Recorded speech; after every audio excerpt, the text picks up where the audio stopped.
Hi everybody, we're gonna get started. So yeah, thank you all so much for coming out. It's good to see that there's interest in joining board next year. So first, I'll talk about what is IEEE Officer Board.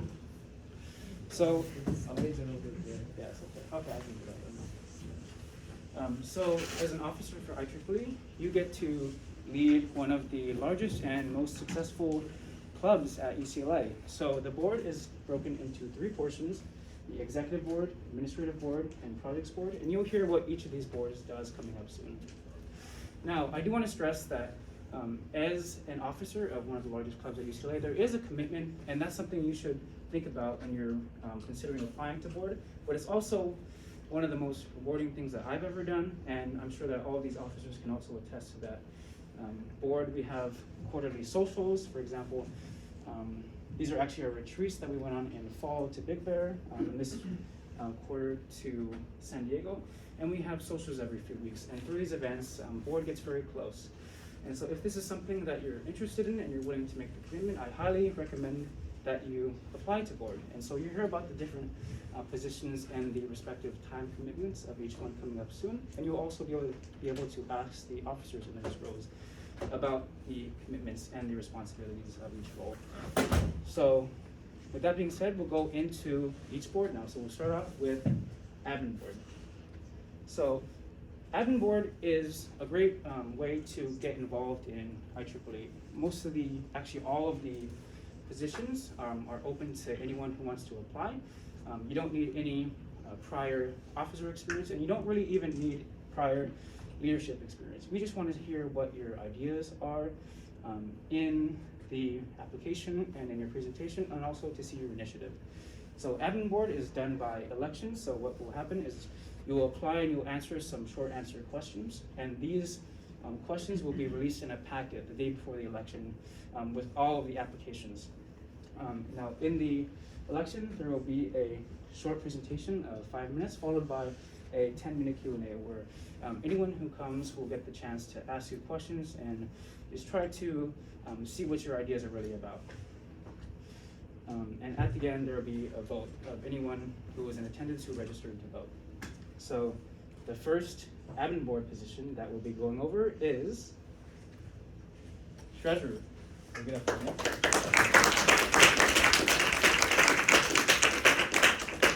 Thank you, Caleb. That was a great introduction.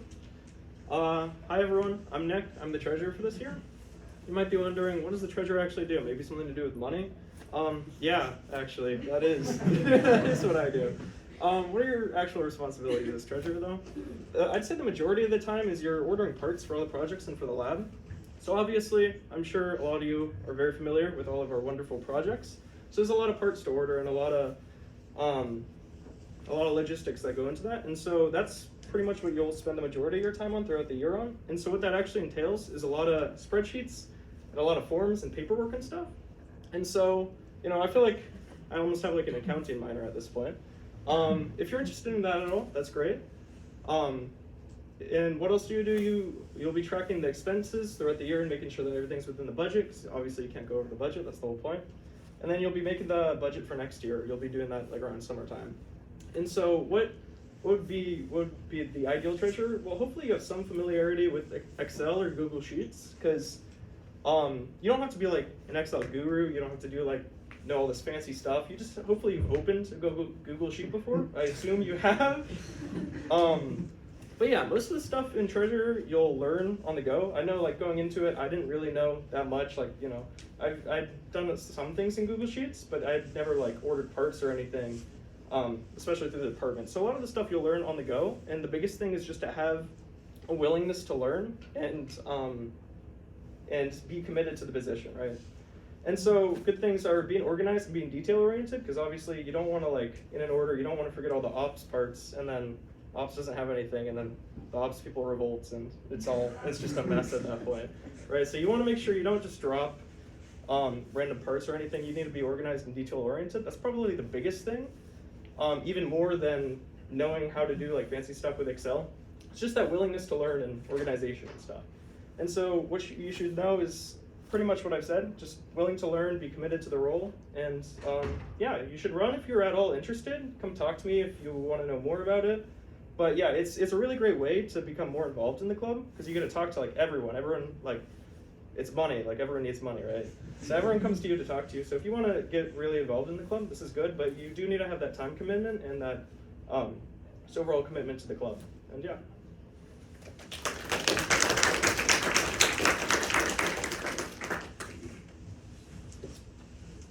Next up, we have secretary.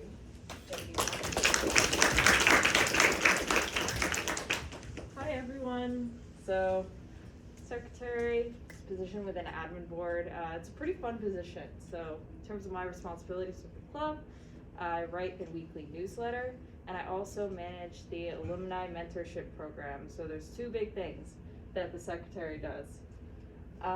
Anyways, if you want to run for secretary, all you really need is a willingness to learn, come up with things on the fly. I mean, going into it, I had no idea how to put together a newsletter, so we use like HTML and CSS to like put that together, but you can totally learn that on the fly. You need to know how to problem solve when issues arise. For example, last weekend I realized that our mail sending service was now trying to charge me to send out our newsletter, so that was not good, but you know, you problem solve and you get through that stuff. And attention to detail is also really nice because it's sometimes kind of hard to make sure that all of the events are on the newsletter every week if you're not paying attention to what's going on in the club. However, it's a really fun position. You get to interact with a lot of people, and I would personally really recommend it if you wanted to apply. So feel free to shoot me a DM on Discord or a messenger message if you want, and I can answer any questions that you might have.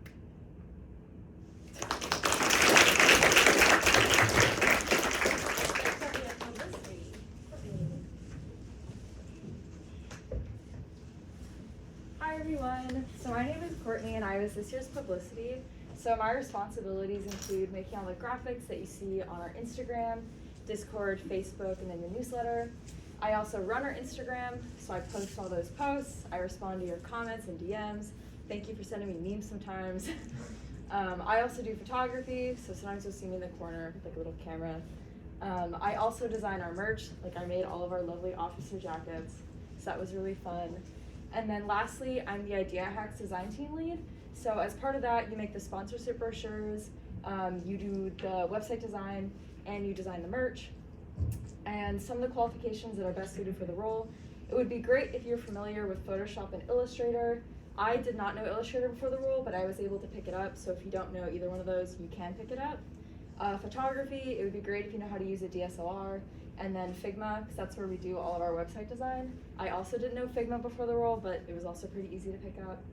Other things you should know, don't worry, you get to lead a team for Idea Hacks. You're not making all of these products yourself. And then lastly, it's just really cool to see people walking around wearing your merch and like seeing your designs everywhere. I feel like it's a really rewarding position, and you get to talk to like a lot of people on board because like people ask you to make them merch and like designs and stuff. So yeah, it's just like a really rewarding position. So if you have any questions, DM me on Discord. Yeah, thank you.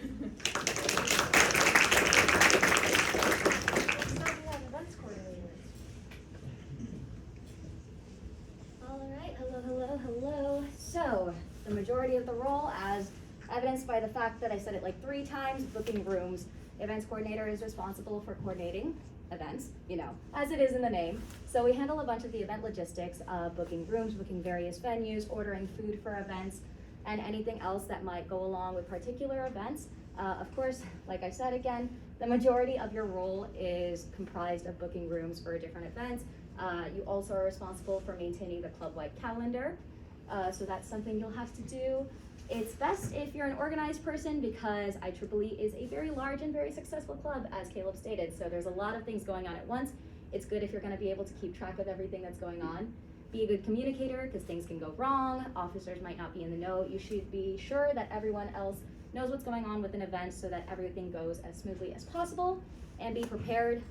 It's good if you're a prepared individual. It's always nice to have backups and be flexible because events are finicky and they don't often go exactly as planned. But overall, it's a super, super exciting role. It's so cool to put in work to an event and then be there and see everything go well. and you see the pictures of it afterwards, and it's super, super rewarding. It's an incredible club that we're part of here, and I'm really, really happy to be in this role. I've had a blast. So I really, really hope you guys apply if you're interested in this kind of stuff. You've got this. If you've got questions, feel free to reach out to me on Discord or Messenger. I will answer all of your questions, and I hope you guys apply.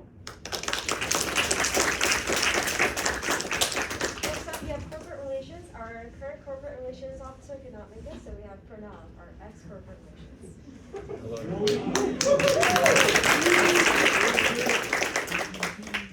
Yeah, so I'll be talking about corporate and then I'll be talking about EVP later. But to discuss corporate relations, the main thing that you do as a corporate relations officer is organizing info sessions, tech talks, whatever with our corporate sponsors. You may have seen a lot of their events on the Discord, etc. And Jason this year has actually done a really great job of expanding the role into also having graduate school panels. So for those of you that are interested in potentially pursuing grad school, he's also incorporated that into the role. In addition to doing all of that for specifically IEEE, as corporate relations officer, you're also the lead of the corporate committee for Idea Hacks. So you get to kind of lead a team, recruit sponsors for the event itself, and work with the organizers who are the EVPs. Very close. You get to work very closely with them. Sorry. So qualifications as corporate. Ultimately you have to have strong communication skills, both verbally and just through email communication. You'll be talking with a lot of industry reps, whether they be like engineers, HR, etc. You have to be very well organized because you'll have many events all the time. If you've noticed, Jason has basically one event each week, if not more. Obviously, when you have like an external facing position, you basically represent the club, so punctuality is obviously a given. And finally, just having a strong motivation to expand the role, kind of bring new ideas to the role to benefit IEEE. Yeah, that's corporate. And last for our admin, we have Ryder for college outreach. Hi everyone, my name is Ryder. So what is college outreach? Well, you really have two main responsibilities when you are college outreach. The first one is to organize workshops at local community colleges and high schools. So that's going to be based in LA.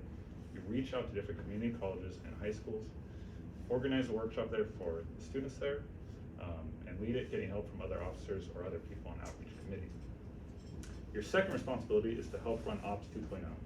If you don't know, Ops 2.0 is a program where essentially you'll be spreading ops to other universities across the country. This is to help these universities get larger. You work with Leo Zato. He is an IEEE alum, and he actually created Ops about 10 years ago. And while helping run Ops 2.0, you're gonna have to provide support to about 10 to 20 schools. So that can be a little bit challenging juggling all those schools. So what should your qualifications be if you're interested in this role? You should be comfortable managing logistics. So you're gonna have to meet with about 10 to 20 schools. A lot of them are in different time zones.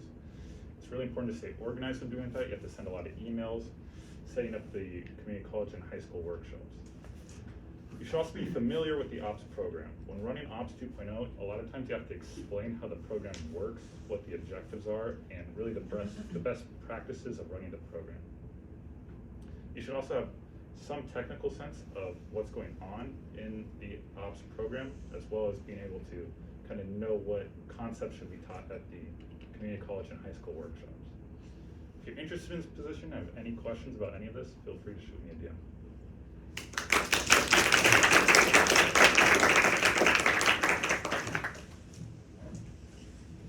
Well, if any of those positions piqued your interest, I highly recommend you talk to the officers more and apply.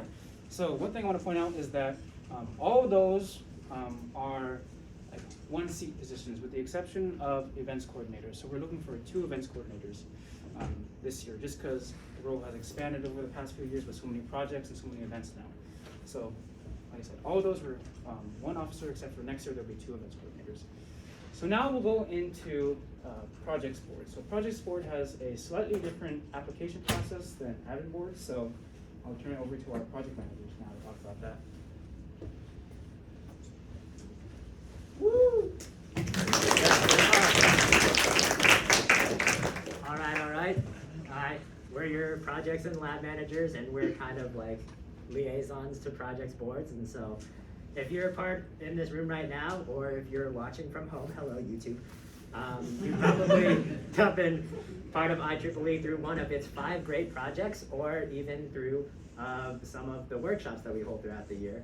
And so maybe you're sitting here thinking, oh, I really love the project, I've been fulfilled with what I've done in it, I think I have some ideas of how to make this project better, or I have ideas of things I could teach, things I want to have other students learn from me. And so this is kind of how you can get involved in a different space where you can flex your technical knowledge or R&D some new ideas. So with that, Bradley will talk about the actual application process. So the applications for Project Board are a little bit different, as Caleb mentioned.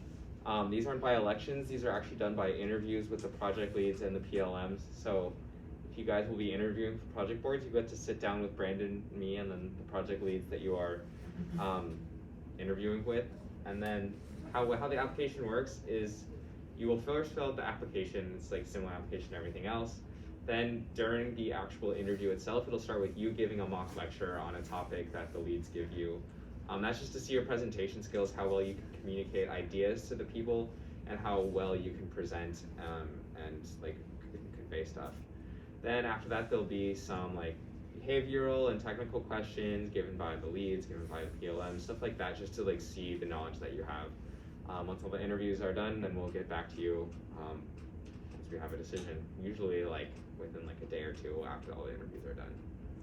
So without further ado, I think we can get into the positions.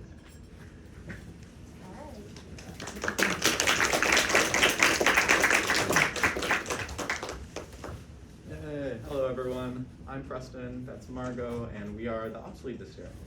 So if you're planning to run for Ops Lead, you'll have to know that Ops is the largest project at IEEE, so you'll get to lead over 90 students in the basics of electrical engineering and the fundamentals, and you'll get to decide on things like the budgets, what lectures you want to do, what projects you want to do. It's really cool, as this is one of the projects where you can be a little bit more open, since there are so many projects throughout the year. You have a little bit of flexibility in what you want to do. But yeah, we're looking for people who are comfortable giving lectures in front of people and who know the basics of electrical engineering really well. Yeah, so the qualifications that we're looking for, preferably somebody who's already been an ops student or who is understanding of the curriculum itself. You have to know basic things like debugging, soldering, breadboarding, and using the Arduino. In terms of what we expect of an applicant, we're not looking for you to know everything or to understand everything, but if you have a willingness to learn and you're willing to work with people, then we'd love to have you apply for an ops lead position. Ops Lead is one of the most rewarding roles you can do. You can, since it's the biggest project, you can have the biggest impact, I think, at IEEE. So if you're thinking of running, I really recommend that you go for it. Even if you're pushing your comfort bounds, definitely run for it. And feel free to ask us any questions that you have about anything. Yeah, thanks.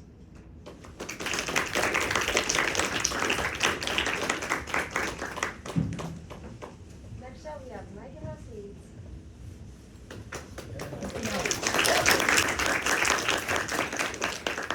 Hello, I'm Tim and that's Dominic, and we're the Micromouse leads this year. So the main thing that we're looking for, in Micromouse, pretty much what you do is we do, all the Micromouse lectures and the budget and the assignments, the things that you do with every project.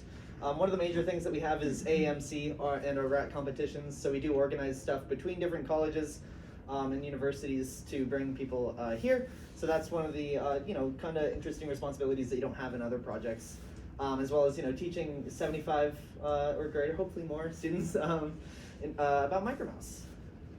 So in terms of what you need to know in order to apply to be a Micromouse lead, you basically just really need to be solid in the skills that you've been learning as a Micromouse student. So to know a bunch about C, PCB design, and debugging skills, and just understand embedded systems in general. So ideally, we are looking for people that were previously a Micromouse student. You don't have to be 100% solid on everything, but definitely those are kind of the things you'll want to review before you have your Micromouse interview. Another thing we wanted to note is that being a project lead is definitely daunting, but it's honestly very, very rewarding to see all the students complete all the projects, and especially Micromouse. When you're seeing everyone compete against each other in a friendly competition, it's really cool to see what all the students do. So if you even have the slightest thought about applying for MicroMess Lead, please do. And if you have any other questions, then feel free to either ask Dominic and I after this or on Discord in the future. All right, thank you guys.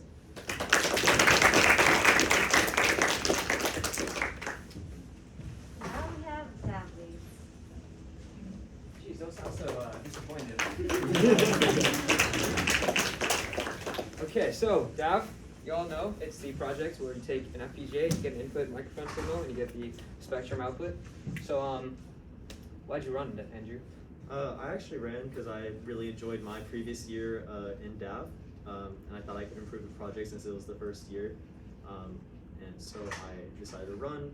And then why did you run, Cynthia? Well, first, let me just say, improve it, he did. We're at like 40 plus members now. Anyway, I ran because I know a lot of people hate Verilog and I don't. So I was hoping that I could get more people to not hate Verilog. So if you're here, hopefully you don't hate Verilog. But speaking of Verilog, if you learned it in your classes and you want to explore it more, this is the project for you. We're really niche. We dive into FPGAs, Verilog, and we also work with DSP. So if you're taking 102 or 113, you want to use it on in actual hardware. This is also the project. This is the lead position to run for. You think they need to be extremely skilled at any of these things to run, Andrew? No, you guys do not need to be extremely skilled at all. What we really are looking for is the desire to learn and the desire to improve the projects. Over the last summer, I think I've done 90% of my learning in System Verilog, even though I did take DAP before. You just kind of have to pick things up before lectures start coming up. So that's the main point. If you want to lead the FPGA, become the FPGA, just be flexible and a little logical, and you should be good as a dev lead. So, yeah, come talk to us.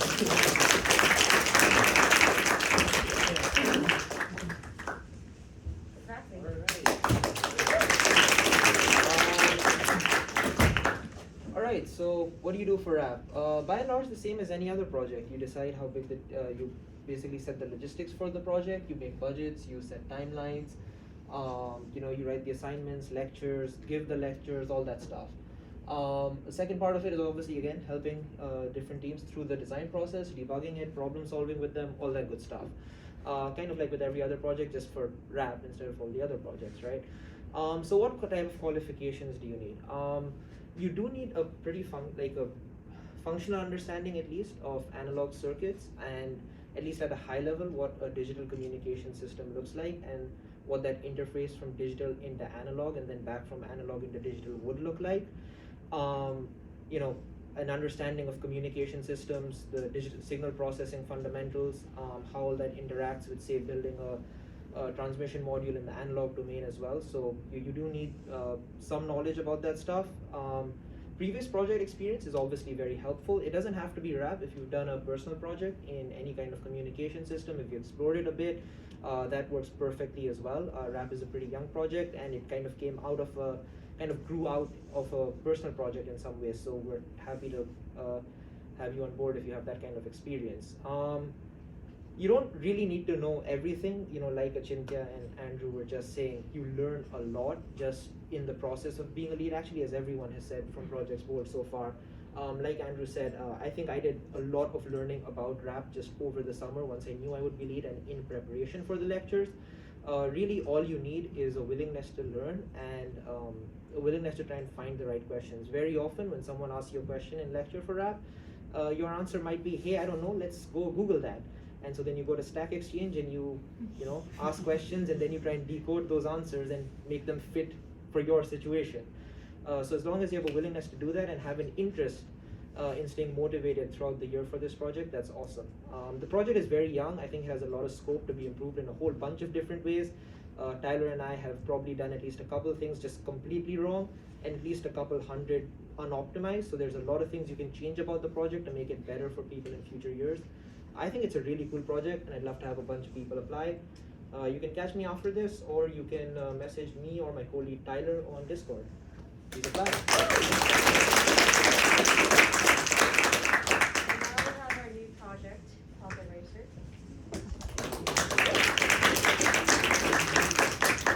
So this this next upcoming academic year, we will be piloting a new IEEE project with the name Pocket Racers, and it's essentially like a CV/ML based autonomous vehicle. And as a project lead, you still have the same responsibilities as all of the other projects, you know, designing the curriculum, guiding the teams throughout the curriculum as well, but with the added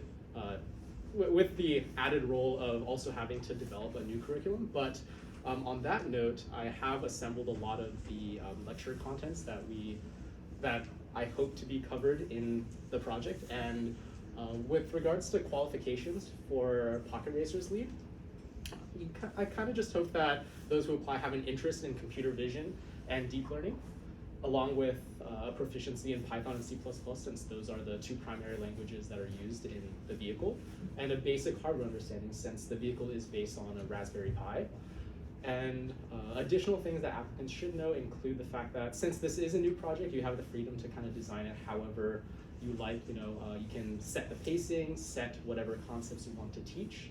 And even if you're not an expert in computer vision or machine learning, you can learn on the job. For example, this past spring quarter, when I started working on Pocket Racers, I had zero experience with not just CV and ML, but I had barely touched Python. And you know, now it's a whole new project, right? And when the slides are uploaded, I've also assembled a document with a lot of additional information regarding Pocket Racers if you are interested.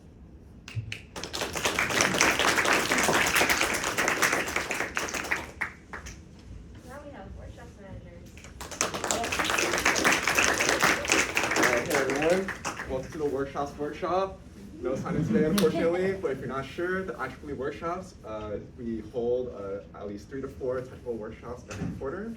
And as the workshops managers, you would be responsible for, you know, putting all that together, which is creating the lectures, making the projects or demos that you want to, you know, have at your workshop, as well as handling all the logistics, ordering parts, you know, like the other project leads do. In addition to that, you would be trying to reach as broad of an audience as possible, keeping in mind that, you know, a lot of your audience is going to be, you know, beginners at the topic, underclassmen, etc. So as David mentioned, part of the workshop's job is doing at least 9 technical workshops throughout the year. And the topics are going to be pretty broad, and you're going to be able to have a lot of input as to what those topics are. But that doesn't mean you need to be an expert in those 9 topics right now. In fact, far from that. We just want to see that you have a basic understanding of like circuits and programming and debugging. You could solder, basically like an ops level understanding of what's going on, and then just be able and willing to do some more research and learn the topic well enough for you to be able to teach it and come up with a demo that engages a wide audience of beginners. So your goal, sort of as a workshops lead, is you don't have the same group of people throughout the whole year for one project. You just want to have as many high quality mini projects / lectures reach as wide of an audience as possible. So if you're interested in applying, we're basically mostly going to be looking for your plans for improvement over the current curriculum, what your ideas are, and then your presentation ability and what thoughts you have. So if you have any more questions, you can direct them to us. Yeah, definitely, you know, you don't have to know about everything about all the workshops. It's definitely, you know, we cover probably the most diverse amount of material out of all the projects. And yeah, so that's it. Actually, you know, the real reason why I ran for workshops lead was because I wanted to call the manager. But actually, in IEEE, there are multiple types of managers. Not just the workshops managers, but also the project and lab managers.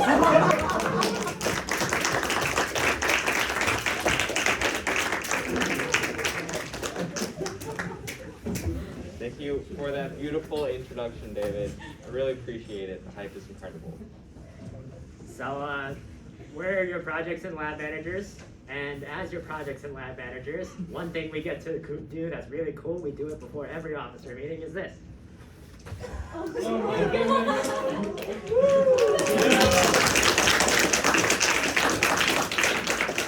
And no one can kick us out of the lab for doing that because we're the project and lab managers. Yeah, so as project and lab managers, what are your responsibilities? Basically, you're kind of overseeing all the projects, helping make sure that they run smoothly.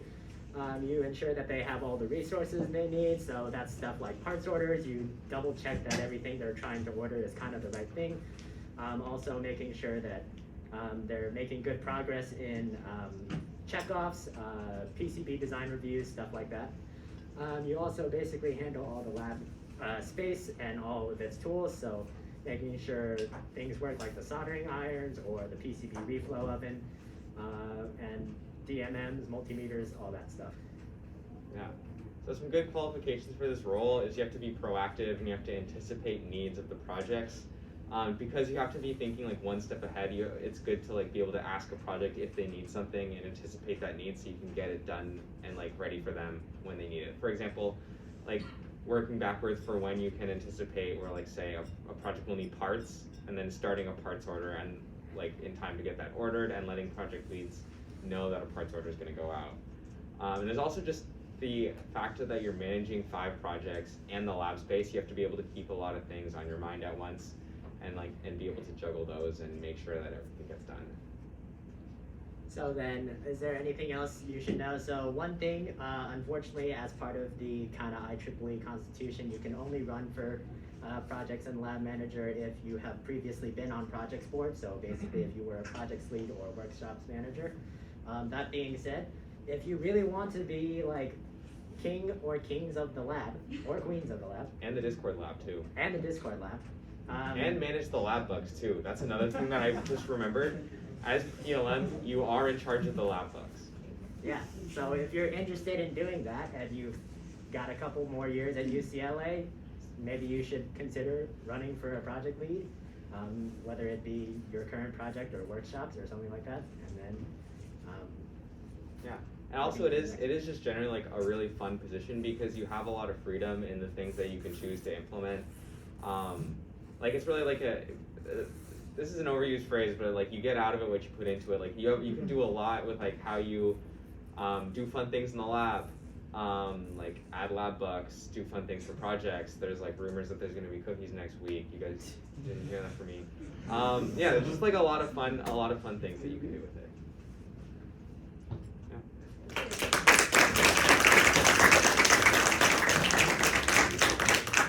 And now we have Aaron again for R&D.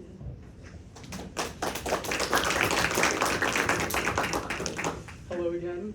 So for the research and development lead, a lot of the responsibilities kind of line up with that of our lovely PLMs, and that kind of includes, aiding in the development of existing IEEE projects and potentially new ones as well, and as well as thinking of ways to improve the lab. And another thing is the Student Project Initiative, which is a lesser known project option for members who may not necessarily resonate with our resume of projects, and as well as providing technical assistance to members in all of the projects. And so as a result, one of the main qualifications for research and development is for the applicant to have a pretty broad range of engineering knowledge, as well as strong problem solving skills and an interest in exploring unfamiliar concepts.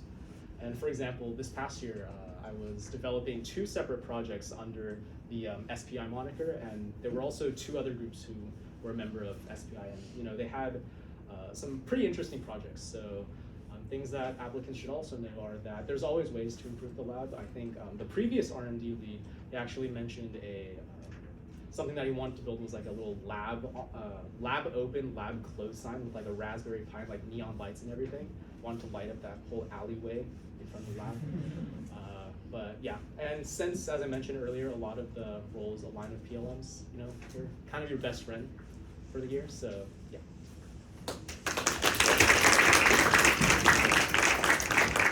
And we have our webmaster. Hello everyone, I'm webmaster for IEEE. This position is technically on projects board, but it's very different from all the other positions. Notably, the interview process is different. There will be a doc later with more information. But as webmaster, you are in charge of all of the websites that IEEE has. There's a handful. Some of them are not very well trafficked, but you're in charge of creating them, maintaining them, managing them. So that includes not only just the code itself, but also running the servers, managing the email systems that the officers use. One of the biggest responsibilities for webmaster is leading the Idea Hacks committee. So Idea Hacks runs off of a website, and it's actually one of the most EVPs, don't crucify me, but I was going to say it's one of the most important parts of Idea Hacks is the website, because the application, the part systems, everything's run on the website. So you'll lead a small committee of people to get that up and running. Publicity creates the designs, you write the code. Very interesting experience transitioning designs to code and running a team. And the webmaster is probably, I'd like to think of it as the most open-ended position in IEEE. There's really not much in the way of requirements. So definitely if you have any ideas for new web interfaces or new features or anything, you can do it as webmaster. There's very little that you actually must do. So you have a lot of time just to spend on your own IEEE projects. In terms of requirements, of course, experience with web dev. We're not looking for any particular technologies like Swift or React. In fact, we don't use Swift or React. Just general HTML, CSS, and JavaScript. You'll be able to pick up the specific technologies that we use and all the server management stuff. One that's a great bonus is having experience in the Idea Hacks code base. So if you are on an Idea Hacks website committee at one point, it's fairly important because you're going to be leading a committee on top of that code to be familiar with the code. And then of course, just ideas for improvements. You know, we have a lot of websites, some of them are very crusty and quite old. And so it would be great if you have some ideas for either give a new coat of paint, new features, stuff like that. There's always stuff to be done. If you have any questions, feel free to let me know.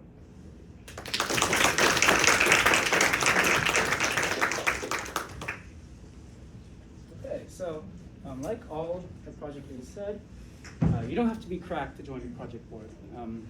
You'll learn as you prepare for the interviews through the summer, and you'll learn as you lead your project. So don't be intimidated when it seems like your leads know everything, because some of them do, but also some of them definitely don't. So I can say at least I definitely didn't know everything when I was a project lead. So now we're going to, I should also mention that all of the positions in project board are for 2 officers with the exception of webmaster, which is just 1 role, and R&D, which is also just 1 role. So now we're gonna transition to exec board. And so this is where it gets serious. So maybe you've been part of IEEE for a few years and you want to have a more profound impact on the club. You probably should kind of know how the board works, but there is an asterisk that you don't have to be a previous officer for all of these positions, and you hear about that coming up. The application process for exec board is similar to admin board, so there's going to be a application that you fill out that will be released in an applicant document where the day after that's released, there will be an election where there will be a presentation and a Q&A session. So on executive board, you can really change the direction of the club. You can really have a huge impact on the ECE and even the entire UCLA engineering student body. So it's a very large commitment, I'd say, but it's also, like I said earlier, a very rewarding one. So we're going to start off with, I think it's IVP. Alright, before I get started, did you have a question or were you stretching? Yeah, I have a question.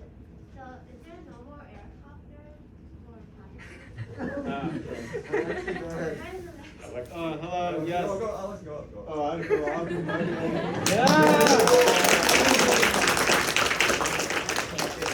So first I'd like to address the elephant in the room, or actually he's not in the room because he injured his legs while at the gym. So Tim isn't here to relay these news with me, but Aircopter is getting canceled in favor of Pocket Tracer because we can't have too many projects, okay? You can't just keep adding stuff and adding stuff and adding stuff. Sometimes you need to remove stuff. Aircopter has a lot of concepts which overlap with Micromouse, including PCB design, soldering, PID, all of that good stuff. So instead of deciding to have 6 projects, we decided Aircopter sort of has, well, the least success rate. So, so we decided to, shove it aside in favor of Pocket Tracer. So unfortunately, it'll not be returning next year or probably ever.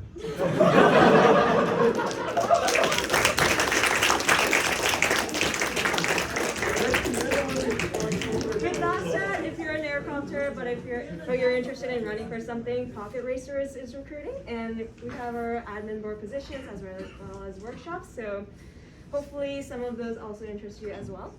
And now I'm going to talk about my role, which is IVP. So as internal vice president, you're in charge of 4 things: general meetings, town halls, general board, and then club-wide socials. So for general meetings, it's just something that happens every quarter, and fall is the big one where we recruit people, but winter and spring, it's more of an informative meeting where you just have to deliver some information to your general members. And so there's event planning associated with that. And then ECE Town Hall, I don't know if you have been, but it's an event where professors and students and faculty members and some department related people, they come together and talk about what changes we want to make to the ECE curriculum and whatnot. And then third, general board is our mentorship program, and so you'll be in charge of running that and managing the logistics of that. And fourth, and most importantly, you're in charge of putting on socials. So this year we had a lot of complications with COVID and not COVID, and remote and not remote, but hopefully next year will be a smoother one for you, and you'll be in charge of putting on all these exciting events. So for this role, you have to have been a previous officer because you're on exec board, and you'll need a strong organization, effective communication, and ability to plan far ahead, basically plan the entire year ahead, and also be willing to change your plans according to what the school wants to do and what the project wants to do and what the rest of the club wants to do. So prior events planning experience with IEEE or not with IEEE is strongly preferred because you will be putting on a lot of events, and it is a lot of work, like Isha said. Events don't go as you planned. And then I would appreciate it if you're genuinely passionate about bringing our board or the general members together. So because this is a role where you really get to, stage the events where people interact, make their new friends, and some of them become besties, and that's the best thing you can see at your events. So if you're passionate about that, that'll be great. And then everything else, it's a lot of commitment, but it's also a very rewarding one, like every other one of us has said. And it will be great if you can consider ways to improve what have already been done. And yeah, so, and this applies to every single role we're talking about. If you have been involved with our club and seen things happening, if you can think of ways to improve what's being done and what has been done, that'll be great, and that'll be a very strong bonus to your election and interview and whatnot. All right, that's it.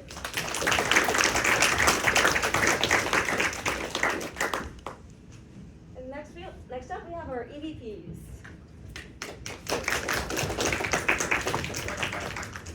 Hello everyone, we are your EVPs. My name is Selene. I'm Pranav again. Yes. Yeah, so we're your EVPs this year. So responsibilities of EVP. Main responsibility is Idea Hacks, which is the largest hardware hackathon on the West Coast. Yeah. There's also SPACs, which did not happen this year, but still responsibility. Let's just explain a little bit about what Idea Hacks is. For anybody who doesn't know, Idea Hacks is a 36-hour-long hardware hackathon, and IEEE provides all of the parts for hackers. We usually provide a venue, which is Ackerman Grand Ballroom, and we also usually do provide 3 meals throughout the event. So it's usually like a really, really large event that has a traditional attendance of around like 200 plus people. And one of the responsibilities as EVP is you act as a director for Idea Hacks, which means that you're in charge of directing the committees that work to put the event on. And so some of those committees involve the publicity committee and design committee, or the website committee. So you work with the leads of those committees to be able to organize the event as a whole.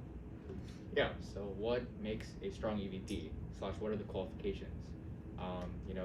Strong leaders and strong communicators. You'll be working with a lot of different people when organizing Idea Hacks, whether it be committees, the leads of the committees. Idea Hacks is also co-hosted with Data Tao, which is another organization, so communicating with those people, people who organize, or people who run Ackerman Grand Ballroom, which is ASUCLA, corporate sponsors, etc. So being able to kind of delegate, organize, keep track of everything, there's a lot that goes on, which is why there's 2 people for this role. With regards to qualifications, You know, you don't have to be a past officer. It's strongly advised, but if you have been involved with idea hacks, whether it be part of committee, a lead, etc., we can grant like special permissions for you to run in that case. And anything else that applicants should know is, like we mentioned earlier, you won't be alone. Idea Hacks is co-hosted with Data Tau, so there will be a director who is from Data Tau, so there's 3 directors in total, 2 EVPs, and then the person from Data Tau. There's committees for every aspect of the event as well. Yeah.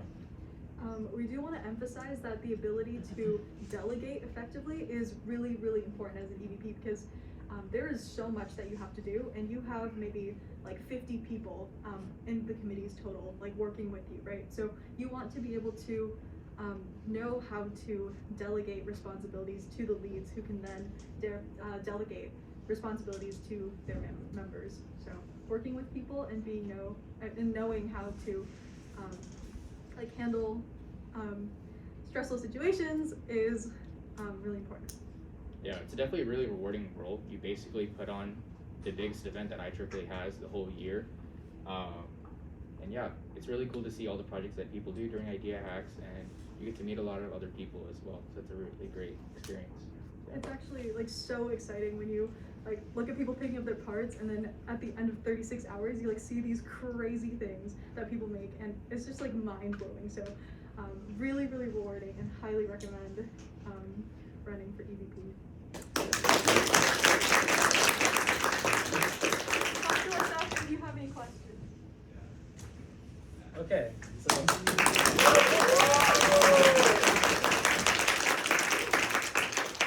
so the last role we'll be going over today is president. So what do I do? So the president is kind of a funny role because it's very vague and open-ended. So actually the only real concrete responsibilities I have are that I lead the officer board, specifically the officer meetings, and I'm also a point of contact for IEEE National and also UCLA Leadership and UCLA events. But the thing about the role is that, as you might imagine, there's a very high ceiling of what you can commit, and so it definitely is just like PLM, a position where you get out of it what you put into it. But also, in this case, the club gets out of it what you put into it, because it is a very high stakes role, as you might imagine.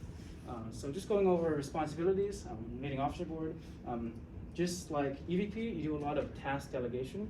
There's so many times where I've received an email and I'm just like, PLM, you take care of this. Ryder, you take care of this. He's nodding his head because he knows. Or Jason, take care of this. That's happened a lot for our corporate relations. So there's a lot of task delegation and knowing when to hand something off to someone else versus taking on the responsibility yourself.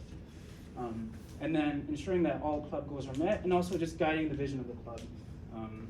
It's up to you to try to fill gaps that you see in the club, try to improve the club while you are president. And that's, of course, a challenging thing to do. You'll be surprised how many UCLA events there are per quarter that ask you to speak for them, or just represent the club, or talk to other clubs. That does happen quite often. And also, IEEE is a international organization, and so there are events and people that I do keep in contact with as president. And finally, of course, you are making some or a lot of decisions for the club, and not all of them are easy ones, so you have to be willing to take that on. So as for qualifications, I should actually start with the bottom one. You must be a current officer and know the inner workings of how the club operates. Of course, that's understandable. One thing that's really important is that you have to be passionate about what this club does, and you have to be willing to commit whatever it takes to ensure that the club succeeds. And lastly, of course, you need strong initiative. If you're not going to do it, then who is? Leadership and communication skills. So for president and also for IVP, you must be a current officer. So for EVP, there's actually an asterisk to that. So you can run for EVP if you were on a committee for Idea Hacks. So just putting that out there. But for president and IVP, you must be a current officer.